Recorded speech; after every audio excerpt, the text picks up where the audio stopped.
কিল ঘুষি দিয়েও সুবহানাল্লাহ বলানো যায় না, বাড়ি দিলেও সুবহানাল্লাহ আলহামদুলিল্লাহ আল্লাহু আকবার বলতে চায় না। কেন জানেন? ওইখানে দিদি, বৌদি, দাদা, জল এগুলো দিয়েই রসাতল। মানে মুসলমানরাও হিন্দু হয়ে আসছে, প্রায় মুসলমান আর নাই। সুবহানাল্লাহ আলহামদুলিল্লাহ আল্লাহু আকবার আমাদের দেশে যতখানি আছে আলহামদুলিল্লাহ ওইখানে এর এক শিখি আছে, মানে 16 ভাগের 1 ভাগ আছে, 15 ভাগই নাই। দুই একটা জায়গা, এইবার হাওড়া গেছিলাম, বসিরহাট আল্লামা রুহুল আমিন হুজুরের দরবারের পাশে প্রথম মাহফিল ছিল, দ্বিতীয় মাহফিল ছিল হাওড়া বাগনান। ওইখানে দেখলাম যে শ্রোতারা কিছুটা বলে, তাও আগে বলে নিয়েছি, কিন্তু মুর্শিদাবাদ, বিহার, আসাম, ত্রিপুরা, এরপরে মেদিনীপুর, দক্ষিণ 24 পরগনা, তারপরে নদিয়া, মানে ধাক্কা দিলেও সুবহানাল্লাহ বলতে চায় না। মানে ভাবটা এমন, হুজুর আপনি বলেন, আমাদের এত দরকার নাই। নাউযুবিল্লাহ। আল্লাহ রাব্বুল আলামিন বলেন, হাদা বায়ানুল লিন-নাসি ওয়া হুদাও ওয়া মাও'ইযাতুল লিল-মুত্তাকিন।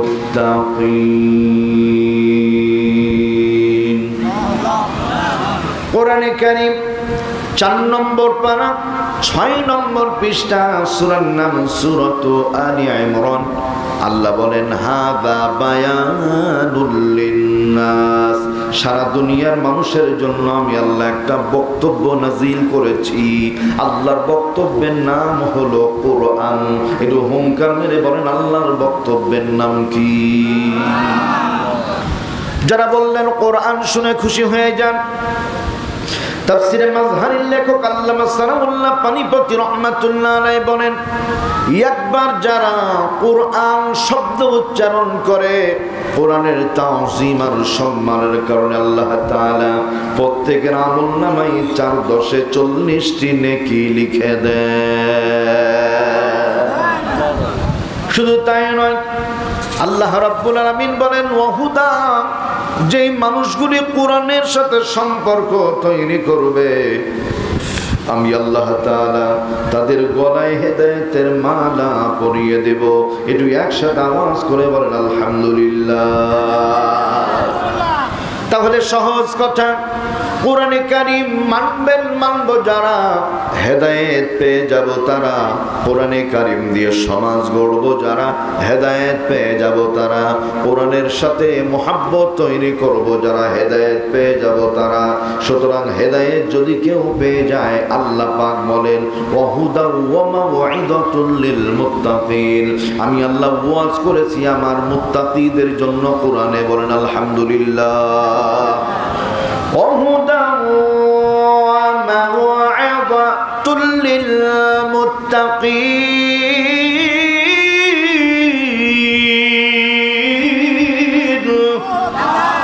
কোরআন মানে যারা মুত্তাকি তারা, মুত্তাকি যারা গভীর রজনীতে, দিনের বেলায়, রাতের বেলায় আল্লাহর কোরআনে কারীমের আলোচনা শুনে তারা। বলেন আলহামদুলিল্লাহ।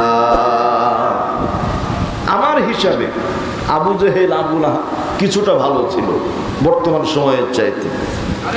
কারণ হলো, আবু জেহেল, আবু লাহাব দিনের বেলায় আল্লাহ রসুলের বিরোধিতা করেছে, কোরআনের বিরোধিতা করেছে।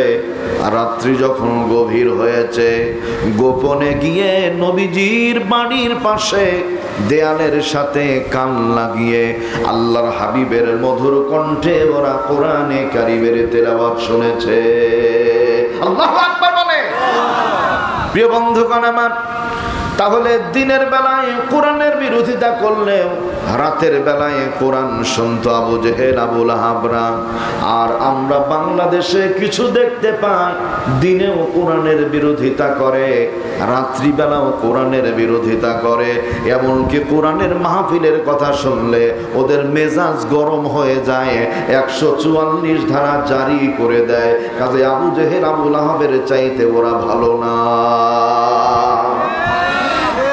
কলিজার ভাইয়েরা আমার, দরদিনা,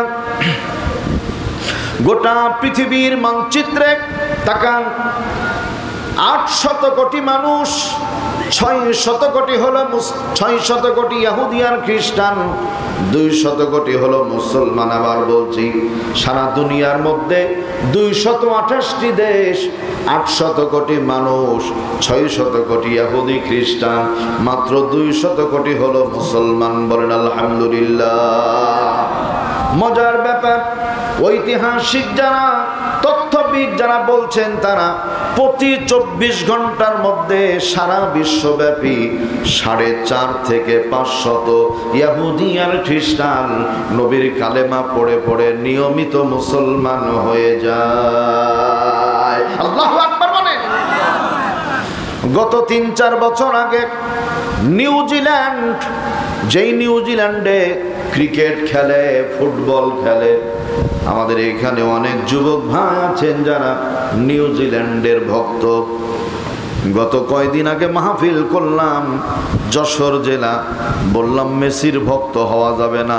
বলছে হুজুর ঠিকই বলেছেন, সেই জন্য আমি রোনালদোর ভক্ত।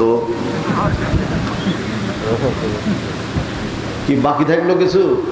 যেই লাও সেই কদু, ও তো একই লাইনে দিল। কলিজার ভাইয়ের আমার দরদিরা, এই নিউজিল্যান্ডে তাকান, আল্লাহু আকবার, জোহরের নামাজের সময় মুসল্লিরা নামাজে যেমনি দাঁড়িয়ে গেছে, নিউজিল্যান্ডের ইহুদি আর খ্রিস্টানগুলি মুসলমানদের গুলি করে করে পাখির মতো 50 থেকে 55 জন মুসলমানকে শহীদ করে দিল। আল্লাহর বান্দারা মসজিদের মধ্যে শাহাদাত বরণ করলো। পরের দিন পত্রিকায় খবর আসলো, আল্লাহু আকবার, মারা গেল 50 জন মুসলমান। আর পরের দিন 350 ইহুদি আর খ্রিস্টান নবীর কালেমা পড়ে মুসলমান হয়ে গেল।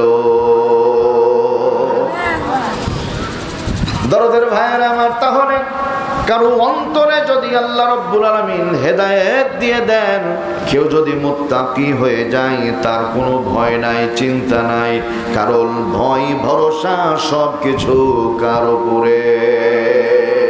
আল্লাহর উপরে। আল্লাহর ওলির দরবারে এই জন্য বলছি, আল্লাহর বান্দি হযরতে রাবিআ বসরি রাহমাতুল্লাহ আলাইহি, মেয়ে মানুষ, গরিব মানুষ, বড় লোক না, গরিব মানুষ হয়ে অন্যের বাড়ি কাজ কাম করে। আল্লাহর বান্দি রাবিআ কাজ কাম করে খানা দানা যা পায় নিজের বাড়িতে নিয়ে চলে এসেছে। রাত্রি গভীর হয়ে গেছে, দেরি না করে খানা খাওয়ার পরে সুন্দর করে সুন্নাত তরিকা ওযু বানিয়ে এশার সালাত আদায় করে বিছানার মধ্যে ডান কাঁধে ডান হাতের তালুটা ডান গালের নিচে দিয়া শোয়াটা হলো সুন্নাত। আবার বলছি, বিছানায় ডান কাঁধে ডান হাতের তালু ডান গালের নিচে এইভাবে দিয়ে বিছানায় শোয়া হলো সুন্নাত। শোবার পরে বলতে হয়, আল্লাহুম্মা বিইসমিকা আমুতু ওয়া আহইয়া, হে আল্লাহ, তোমার নামই মরি এবং তোমার নামই বাঁচি। বলেন তো, বাঁচানো আর মারার মালিক কে? আল্লাহর বান্দি রাবিয়া দোয়া পড়ে বিছানায় ঘুমিয়ে, রাত্রি গভীর,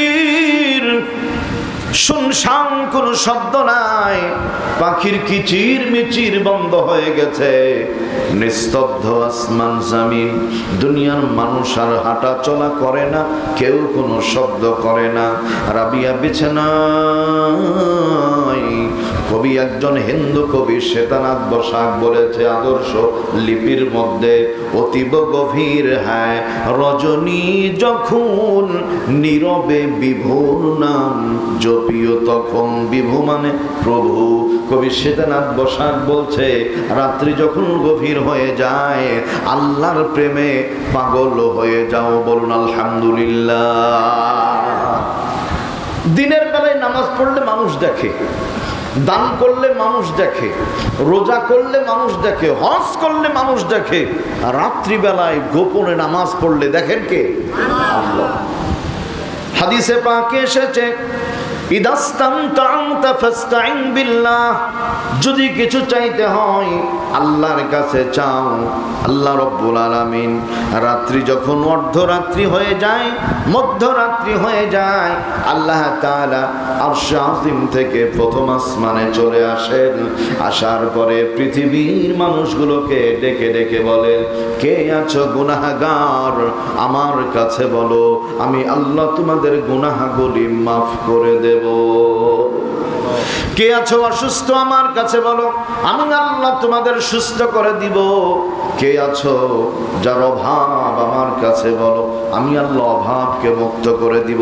এইরকম করে ডাক দিয়ে দিয়ে ফজর পর্যন্ত আল্লাহ পাক কুদরতি জবান দিয়ে ডাকেন। সুতরাং ফজরের নামাজের পূর্বে তাহাজ্জুদ যারা পড়ে নেয়, আল্লাহর দরবারে ওলির কাতারে নাম লেখা হয়ে যায়। আল্লাহু আকবার বলে। ওলি মানে বন্ধু। ওলি মানে কি?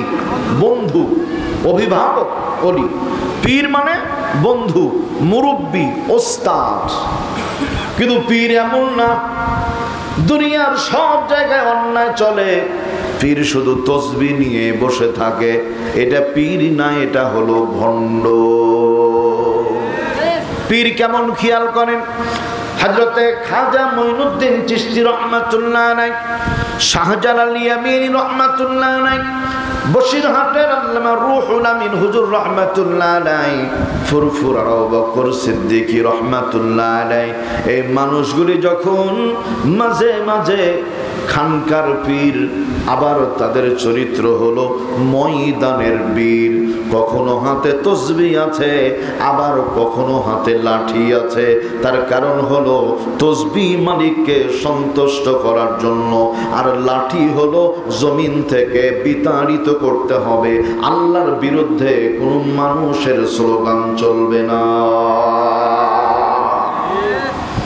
সম্মানিত বন্ধুগণ, আমার ভাইয়েরা, আল্লাহর বান্দিরা বিয়া বিছানা থেকে উঠে গেছে, গভীর রজনী, দোয়া পড়ে, আলহামদুলিল্লাহিল্লাযী আহইয়ানা বা'দামা আমাতানা ওয়া ইলাইহিন নুশুর।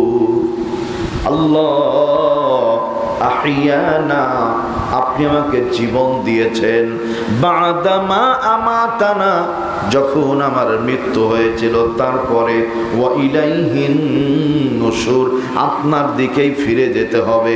এই জন্য আমি আপনার শুকরিয়া করি, আলহামদুলিল্লাহ। বিছানা থেকে উঠার পরে গভীর রাত্রি, সুন্নাত তরিকায় রাবিয়া ওযু বানিয়েছে। ওযু করা হয়ে গেল, জায়নামাজ পূর্ব পশ্চিম দিক করে পেড়ে জায়নামাজে দাঁড়িয়ে গেল। রাবিয়া আল্লাহু আকবার বলে। জায়নামাজে যখন নামাজ শুরু করেছে, সূরাতুল ফাতিহা অন্য সূরা পড়ে, দুই রাকাত করে 4 রাকাত তাহাজ্জুদের নামাজ পড়লো, আবার দুই রাকাত করে 4 রাকাত তাহাজ্জুদের নামাজ পড়লো। 8 রাকাত তাহাজ্জুদের নামাজ যখন হয়ে গেছে, আসমান জমিনের মালিক আল্লাহর দরবারে হাত উঁচু করে, আগো রব্বুল আলামিন, আমি তোমার বান্দি রাবিয়া, বড় গরিব মানুষ, পৃথিবীতে মানুষের ধন সম্পদের অভাব নাই, এই দুনিয়ার মধ্যে আমার বিশেষ একটা ধন নাই, তবে তারপরও আমি আল্লাহ তোমার উপরে খুশি। মালিক রে, তোমার কাছে ফরিয়াদ করি, রাবিয়া দোয়া করি, আমার এই যে নামাজ পড়লাম, সালাত আদায় করলাম, ভুল ত্রুটি মাফ করে সওয়াবগুলি সোনার মদিনায় নবীর রূহ মুবারকে পৌঁছিয়ে দাও। আল্লাহুম্মা আমিন বলেন। আগো রব্বুল আলামিন, আমাদের নবীজিকে কেন্দ্র করে পৃথিবীতে যব নবী রাসূল এসেছিলেন, পীর ওলি আব্দাল গাউস কুতুব, উলামা ফুকাহা মুহাদ্দিসিন মুফাসসিরিন আলেম উলামা বুজুর্গনে দিন, আল্লাহ যারা এসেছিলেন বিদায় নিয়ে চলে গেছেন, আল্লাহ সকলের রূহে সওয়াব পৌঁছিয়ে দাও। জবান খুলে বলেন আমিন। এরপরে বলে আল্লাহ তাআলা, আমি রাবিয়া গরিব মানুষ, আমার জীবনের গুনাহগুলি মাফ করে দাও।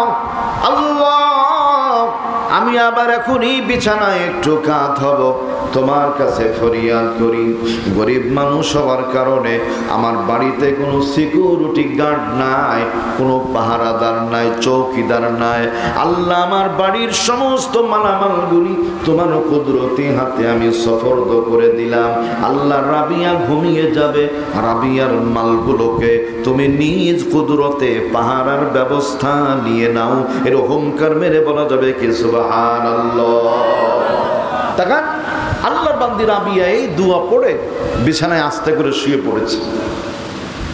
বিছানায় শোয়ার পরে একটু তন্দ্রার ভাব এসেছে। এখানে একটা কথা জেনে রাখতে হবে, ফজরের নামাজের পূর্বে তাহাজ্জুদ যদি পড়া হয়, তাহাজ্জুদ নামাজ পড়ার পরে মসজিদে আজান পর্যন্ত একটু বিছানায় পিঠ লাগিয়ে কাত হয়ে শোয়া হলো মুস্তাহাব। বলেন আলহামদুলিল্লাহ। মসজিদে আজান শোনা গেল, তখন আস্তে আস্তে বাসায় সুন্নাত পড়ে মসজিদে যেতে হবে। আল্লাহর বান্দি রাবিয়া বিছানায় পিঠ লাগিয়েছে, মনের অজান্তে ঘুমের একটা ভাব এসেছে, তন্দ্রার ভাব এসেছে। পাশে ছিল চোর। চোর চিন্তা করে, না না, এই সুযোগ আর হাতছাড়া করা যাবে না। আস্তে করে রাবিয়ার ঘরের মধ্যে চোর প্রবেশ করেছে। হাতে লম্বা একটা বস্তা, রাবিয়ার ঘরে হাঁড়ি পাতিল, থানা বাসন, কাপড় চোপড়, সহায় সম্পদ বলে যা কিছু ছিল সবকিছু চোর বস্তার মধ্যে লোড করেছে। এবার বস্তার মুখটা শক্ত করে বাঁধার পরে ডানে তাকাই কেউ নাই, বামে তাকাই কেউ নাই, সামনে কেউ নাই, পেছনে একজন মানুষ, সে হলো রাবিয়া, বিছানার মধ্যে ঘুমিয়ে আছে।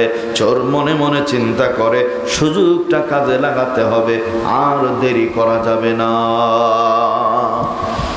বস্তা দুই হাত দিয়ে ধরে বাম ঘাড়ের উপরে নিয়েছে, বাম কাঁধে বস্তা নিয়ে যেমনি পালাবার জন্য চেষ্টা করে, তাকান, ডান পাটা উঁচু করে যেমনি জমিনে ফেলতে যাবে, মুহূর্তের মধ্যে আল্লাহর কুদরতের কারিশমা, চোরের চোখের আলো হারিয়ে মুহূর্তেই চোরের চক্ষু অন্ধকার হয়ে গেল। এরকম কার মেরে বলা যাবে কি সুবহানাল্লাহ। এ ফায়সালা কার? আল্লাহর ফায়সালা, আল্লাহর ফায়সালা। দরদের ভাইরা আমার, আল্লাহর বান্দি রাবিয়া বিছানার মধ্যে ঘুমিয়ে, চোরের চোখে কিন্তু এখন আলো নাই, চোরের চক্ষু অন্ধকার হয়ে গেছে। ইন দ্য মিন টাইম চোর নিশ্চুপ না থেকে মনে মনে কল্পনা হয়, আল্লাহ, রাবিয়া গরিব মানুষ, মানুষের বাড়ি কাজ করে খায়, আর আমি পুরুষ মানুষ হওয়ার পরেও রাবিয়ার ঘরে চুরি করি। যদি কোনো কারণে একবার দেখে ফেলে এলাকার মানুষজন, মান সম্মান শেষ হয়ে যাবে।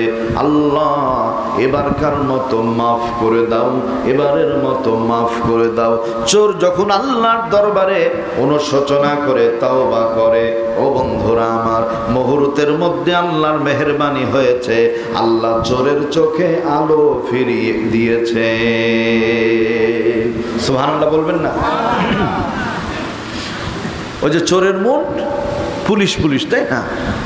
চোর চিন্তা করে, এত কষ্ট করে চুরি করলাম আর রেখে চলে যাব না, এটা হতে পারে না। সামনে বস্তা, চোর আবার ডানে তাকাই, বামে তাকাই, কেউ নাই, শুধুমাত্র রাবিয়া বিছানার মধ্যে ঘুমিয়ে। এবার চোর বস্তাটা আবার তুলেছে, তবে বাম ঘাড়ে না, বস্তা নিয়েছে এবার ডান ঘাড়ে। চোর মনে মনে চিন্তা করে, বড় ভাই খেয়াল করেন, বাম ঘাড়ে যে ফেরেশতারা থাকে, ওই ফেরেশতারা নেকি লিখে না গুনাহ লিখে? বাম ঘাড়ের ফেরেশতারা গুনাহ লিখে, ডান ঘাড়ের ফেরেশতা যারা, তারা নেকি লিখে। তার মানে চোরও ভালো মন্দ বুঝে।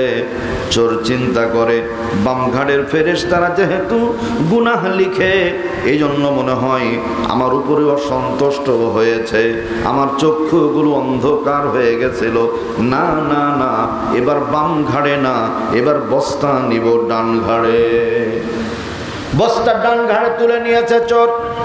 মনে মনে চিন্তা, হাঁটবো না, এমন জোরে দৌড় দিব, এক দৌড়ে ডেমরা ফরিদপুর পার হয়ে সুজানগর সাথিয়া বেড়া পার হয়ে নাজিরগঞ্জের ধাওয়া ঘাট দিয়ে আস্তে করে রাজবাড়ি চলে যাব, যেন কেউ ধরতে না পারে।